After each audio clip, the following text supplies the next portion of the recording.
Hartford. Okay, so we have Megan from group. So Megan, how did you find Food Freedom, and what made you say, I want to reach out and learn more? So I found Find Food Freedom on TikTok. It seems to be the big platform nowadays. And Sammy was just so inviting, and like all the questions that she had posed about, are you feeling this way about food? Are you feeling this way about your body? Like there's an answer. And for so long, I felt like there wasn't an answer. Like there was something wrong with me on the inside, and that I was just not determined enough, or not strong enough to stay on a strict diet. But I've been able to find peace with food and peace with myself and my body and who I am, and just so thankful. Awesome.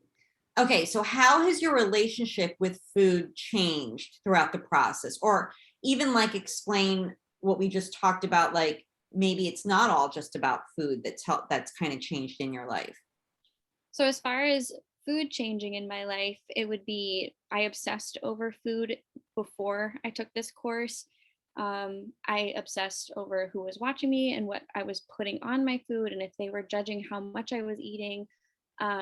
I obsessed over calories, got caught up in Weight Watchers and diets, and would calculate in my brain everything that I knew, all the numbers, to try and like restrict myself. And I would restrict myself from food often, which would just make me think I was doing good. And then eventually it would lead into me just like binge eating everything because my body was lacking so Yes. much nourishment.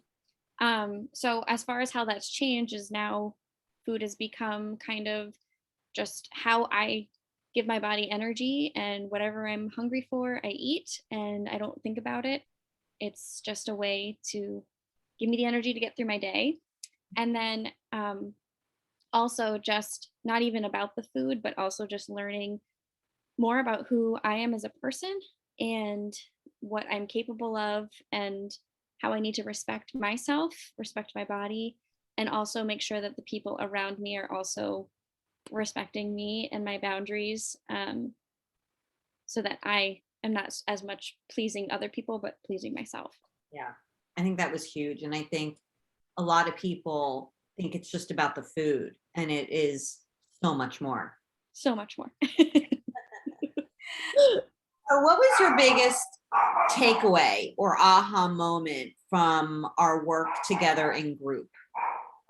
I would say my biggest takeaway would be honestly on body image and boundaries. Those were my two biggest takeaways. I spent a lot of time in lesson 5 with body image, and I kind of rested there for several weeks, and it's what I needed.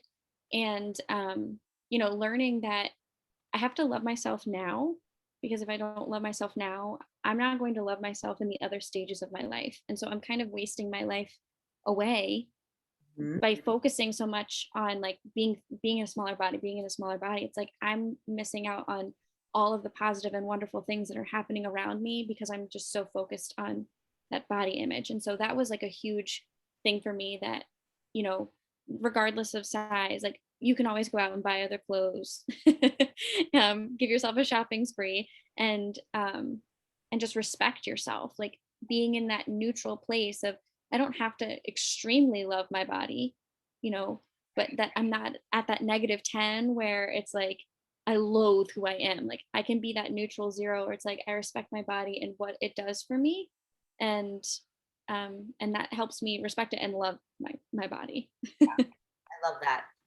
All right. Would you recommend Find Food Freedom to a friend, and why?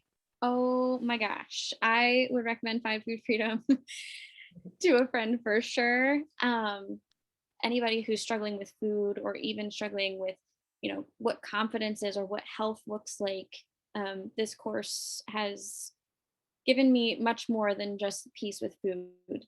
It's given me a voice, and has forced me to learn more about myself and sit in my feelings and sit in difficult things that have happened to me in my past, and has helped me work through them so that I can be who I want to be for the many years to come in my life.